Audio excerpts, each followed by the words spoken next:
The narcissist is not going to be able to blackmail you anymore. They're not going to be able to threaten you anymore. They're not going to threaten you with, oh, I'm going to leave and you're never going to get this again. Good. Do it.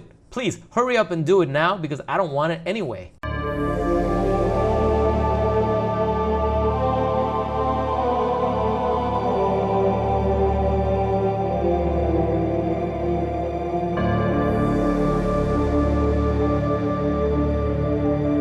Yo, welcome back to Psychopath Exposure. My name is Kita, and I wanted to read a comment that came in from someone that goes by, and now you know. And now you know. I like that name. I like that name. So they say, the sabotage of the relationship, the trauma bond, etc., is indeed their fault. I may be playing the devil's advocate here, but I also blame myself for allowing myself to fall for such a manipulative person. Even though I was naive and didn't mean to get into a toxic, narcissistic relationship, I do recognize that I got myself to blame for allowing such a person in my life. I think it's important that we don't only focus on the narcissist, but also on ourselves. By admitting this mistake, I brought control in my own life that allowed me to avoid any other narcissists. So yes, even though the narcissist is entirely at fault for their toxicity, the hurt, and the failure of the relationship, I think we have to be honest to ourselves and admit that we too made a mistake that ended up hurting us. Damn right. Thanks for sending that in, and now you know, and now we all know. Thanks for sending that in. Absolutely. You know, I like how you said that by admitting to that, you got control back. You got control back. You see, one of the ways to defeat a narcissist is to take control of your life back from them, to take that control away. Because the narcissist and the psychopath, they excel because they have managed to get you to surrender control of your emotions and your own opinions and your life over to them. They don't just take it by force because it's an intangible. They can't just take it, right? But they get you to surrender it. That's the thing. That's why this is a psychological mindfuck. They can manipulate you. They manipulate the midichlorians in your bloodstream to get you to surrender control over to them. Now, this doesn't happen overnight, as you know. This happens over a period of time, and they put you through the 3 phases. At the beginning of the relationship, you go through the love bombing idealization phase. And that's a phase that's very easily confused with even healthy relationships because, let's face it, when you first meet someone and you feel that connection and you feel that vibe, that attraction, and you get excited, it's also called limerence, you only see the good in this other person and they only see the good in you. And now you're super excited to talk to them, you're super excited to text them, you're super excited to make plans with them. And you will notice that no matter how busy either of you guys are, you always have time to respond to those texts pretty quickly. Pretty damn quickly. It's why, you know, I hate to go on a tangent here, but I always laugh when things start getting bad in any relationship. It's just funny how the text frequency just completely slows down. And it's like, wait a minute, you used to text me nonstop, right? You used to text me nonstop. And then you're around your friends and you see that you're having lunch with your friends. You're at a fucking goddamn meeting, a business meeting with important people. And they're responding to their text like they're looking at their phone as someone, oh, let's take 5 guys. The minute someone suggests, let's take 5 minutes and return, everyone, wah, wah, wah, wah, wah, wah, wah, like a machine gun. They just bust out their phones, responding, right? Instagram, whatever. So it's bullshit when someone tells you, oh, I'm too busy. No, you're not too busy. You just don't care anymore. So at the beginning of that relationship, at the beginning of the love bombing stage, you're getting all this attention nonstop. And then the narcissist is going to give you over the top attention, like more than you can even give them. So it's going to overwhelm you. They're going to make you all sorts of promises. They're going to take you out of your shitty situation. They're going to marry you. They're going to, I don't know, fly you to Dubai, right? They're going to buy you all these handbags. They're going to take care of your kids. You don't have to work. Gifts, presents, you know, fancy dinners, this and that, yada, yada, yada. You're like, oh my God, like my husband didn't even do this, like blah, blah, blah, blah, blah. It fucks with your head, but it's not sustainable. It's not sustainable. And you'll quickly realize over a few months even how this starts to fade away. And at that point, you become addicted to it.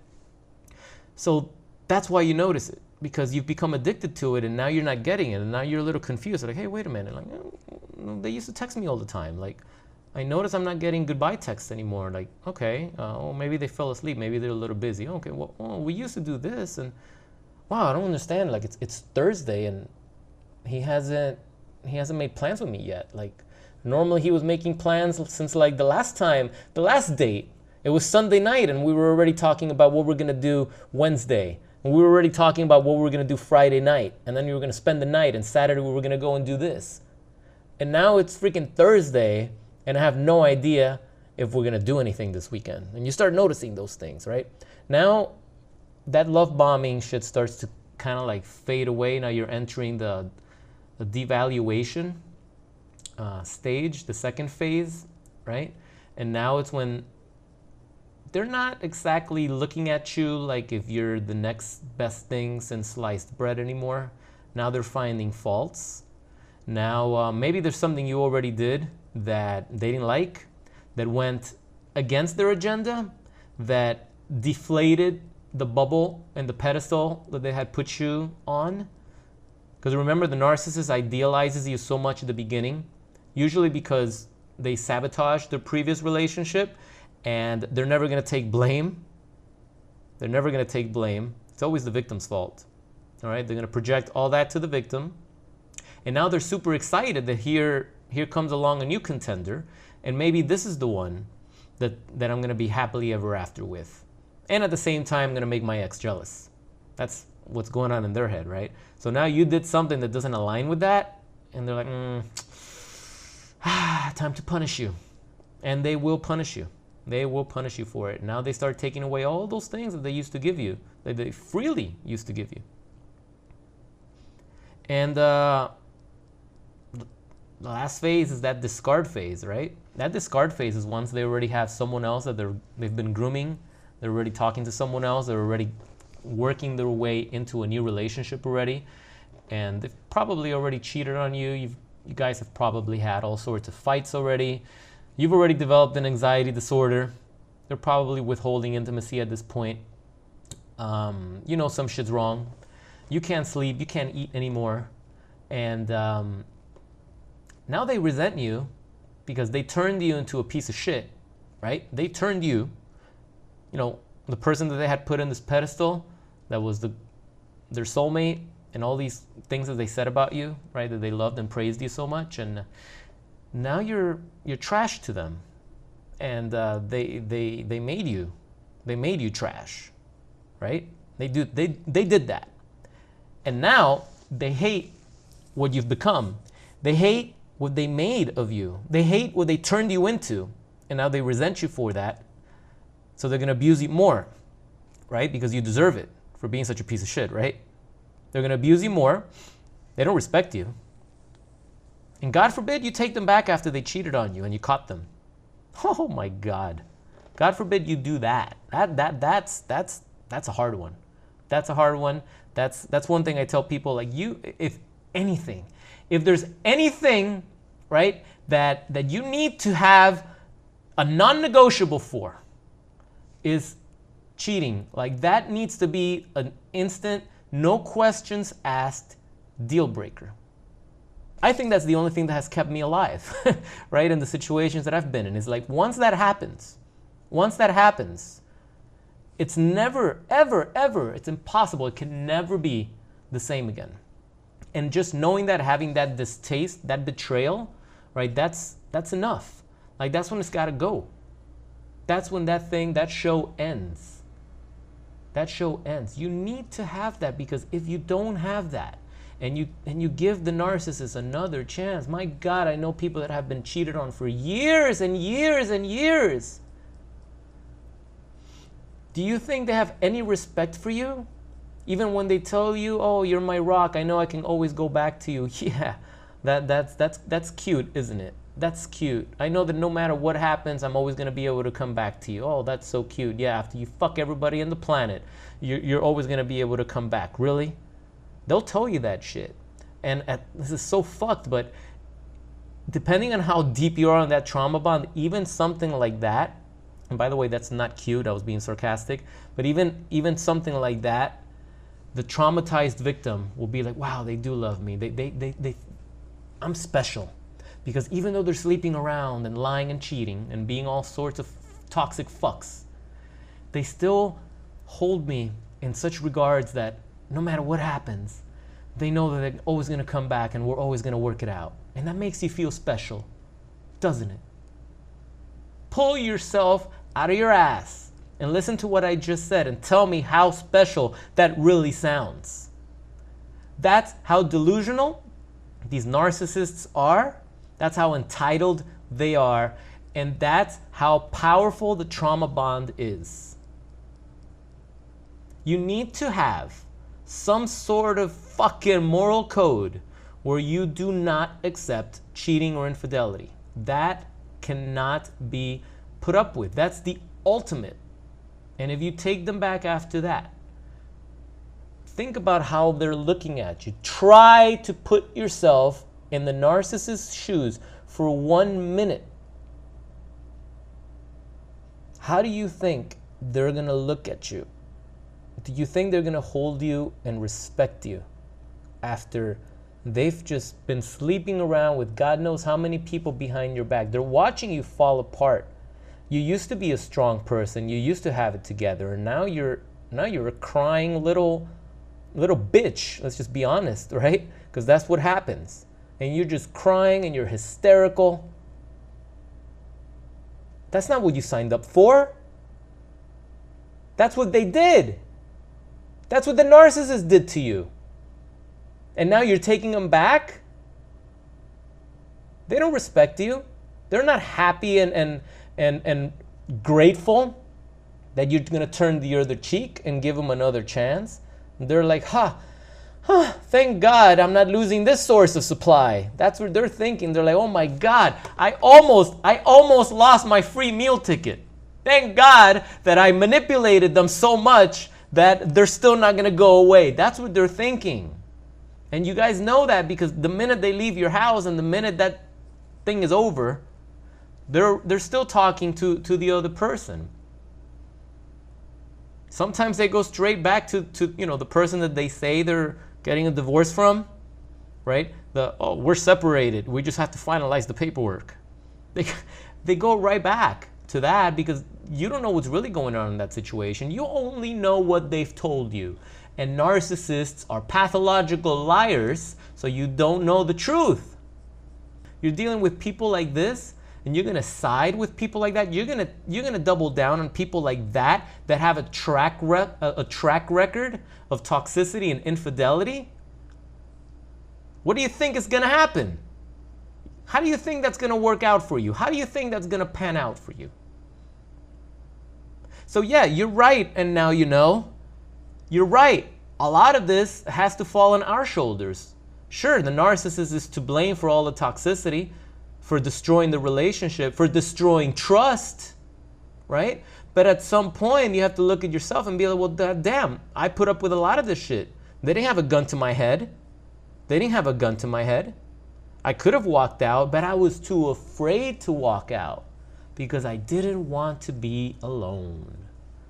I couldn't handle the feeling of imagining a life without this person that I had idealized so much because, yes, the victim of narcissists also idealize their predators and their abusers. They will idealize their abusers so much, okay? So much that it almost makes them look, it almost makes it look like they're crazy. It's like, this is your abuser. This is your abuser and you're still helping them. How can I give you guys a ridiculous analogy. It's like you're being abused. You're being abused by somebody that's supposedly your romantic partner, and you're still driving them to work the next day after you caught them cheating on you. It's like you got to be able to be like, man, call yourself an Uber, because I ain't taking you anywhere. Like, done. And some victims still do that. Like, they still continue to enable the narcissist. And when you do that, well, there's consequences to that. And that's what we're talking about here, that there's things that we do, there's things that we did that prolonged the abuse. Especially once you know. That's another thing. If you don't know, if you're completely clueless, and you're like tradition, like you're an old timer, you have those old traditions that you stick it out, like no matter what, right? Through thick and thin, you don't believe in divorce. You're just gonna keep going. Like, you don't know, like those values were instilled in you. Like, I empathize with you. I get it. You didn't even know that this shit went on, because back then there was no internet, there was no YouTube. Back then, if you were in a toxic relationship, it's just what it was. I guess marriages are hard, relationships are hard. We're gonna work it out. And people put up with shit that there's no way in hell people would put up with now. And they will put up with it for 30, 40 years. So I get it, right? But it's not 30, 40 years ago. It's not 30, 40 years ago anymore. It's now. And right now, if you're watching this video, then you have your answers. So this means that from this moment on, you can make changes. You can make changes. You can look at all this, and I don't care how it feels to make those changes, because the alternative is to continue doing what you're doing that's getting you the abuse that you're getting. There's no way in hell that the abuse that you're getting feels better than taking healthy steps to improving your life. Okay? There's just no way. The only reason it feels that way sometimes when you're trauma bonded is because of the chemicals. It's because of the chemicals, because your abuser has become your drug. But just give it a few weeks. Sit with that feeling long enough. Stay away from this person. Go no contact. So the fog starts clearing up, and you're going to see how different you're going to start feeling when you realize, holy shit. As time goes on, sure, the trauma's there. There's still a lot to work through. You're still ruminating. But you start getting some of your self-worth back. You start becoming a little more empowered. And you realize, what the hell was I doing? What the hell was I doing getting back with this person? What the hell was I doing believing the lies that this pathological liar kept spewing at me? What the hell was I thinking? And once that starts happening, right? Ooh, now the ball's in your court. Now the ball's in your court. Now you've got control. Now you've got the power. But now it's time for you to exercise that power. And by that, I don't mean go and destroy the psychopath narcissist. I don't mean now go and get them fired from their job or burn their house down. I mean, take back control, take back that power that belonged to you in the first place, and put it to use to improve your life, to establish those boundaries, to move if you have to move, right? To get that divorce, to file for that divorce, to file for that restraining order, to take your kids back, to protect your children, to do the things that you're afraid to do because you don't want to be alone. Let me tell you, and a lot of people here in this community will tell you, those that have gotten out, it's better to be alone and healed and working on your life and doing what you love, even if you have to do it by yourself, than being entangled with someone that every single day is chipping away at your sanity, that every single day is breaking your heart, that every single day is lying to you, backstabbing you, cheating on you, making you worry that they're cheating on you. I don't know what's worse sometimes, when they plant those seeds, when you know some shit's going on, you haven't caught them yet, but you know, and your stomach's turning, and you're afraid to look at their phone. You're afraid to You're afraid. You're just afraid to go and look at something that you know the minute you look at it, you're gonna find exactly what you're afraid to find, but you have to find it. You have to see it. So you can be like, aha, I knew it. God damn, this hurts, but I knew it. There it is. There's the evidence screaming in your face. There it is. Now what are you gonna do? Now what are you gonna do? You're gonna take them back? If you do that, you're gonna get the same shit you always got, only 10 times worse. So if you've taken your power back and you've taken control back, now, you're a volunteer if you go back, right? Still, that means you're still in a position of dictating the outcome here. You're still in a position to dictate your outcome. That means control is still on your side. You just made a bad decision. So now you're going to get what you deserve. I'm sorry to say. You're going to get what you deserve by going back. There's consequences. If you can't live with those consequences, if you want something better, then you're going to do something different. Probably gonna have to do the opposite, the complete opposite of what you've been doing all this time. But at least you're gonna have the power and the control back on your side. The narcissist is no longer gonna be able to dictate that. The narcissist is not gonna be able to gaslight you anymore because you know your truth. You know what you saw. You know what you felt. The narcissist is not gonna be able to blackmail you anymore. They're not gonna be able to threaten you anymore. They're not going to threaten you with, oh, I'm going to leave and you're never going to get this again. Good. Do it. Please hurry up and do it now because I don't want it anyway. That's where you want to be. And once you get there, and the narcissist starts losing interest in you. Because remember, they're predators. And a predator feeds on the prey, like a hunter. A hunter's not going to go and catch a defenseless, and I lost my train of thought. Good job. What I'm trying to say, right, is that the predator is not going to attack someone that it feels that it's not really in fear. It doesn't feel that fear. It's not really being hunted. The predator is going to go after a prey. All this time you've been the victim. You've been the prey. You've been afraid of losing them. You've been afraid, let me repeat it. You've been afraid of losing your abuser. You can't live without them. So they know that.